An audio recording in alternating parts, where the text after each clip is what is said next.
Bentornati e bentrovati a Storia. La nostra settimana si apre con un filosofo che ha cambiato il mondo occidentale, segnando anche una serie di modi di dire assolutamente noti al grande pubblico. Parliamo di Eraclito.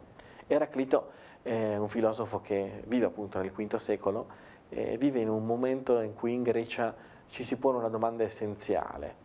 Come è possibile che le cose da un lato cambino e dall'altro rimangano sempre uguali? Come è possibile che gli uomini compiano 10, 20, 30, 50 anni e dall'altro però rimangano sempre gli stessi?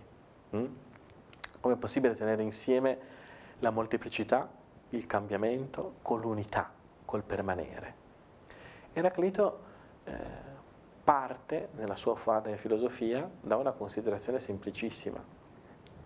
Tutto è cambiamento. Tutto è conflitto, tutto è mutamento. Non è possibile, dice Eraclito, fare 2 volte il bagno nello stesso fiume, perché la seconda volta che scendiamo non solo il fiume è diverso, perché non è più quello di 5 minuti prima, ma anche noi siamo diversi, siamo già cambiati. Quindi tutto è destinato a cambiare, a muoversi, a scorrere. Dice Pantarei, frase famosissima, ascoltata 1000 volte, che vuol dire per l'appunto tutto scorre, tutto è mutamento. Addirittura arriva a dire che Polemos, la guerra, è il padre del tempo.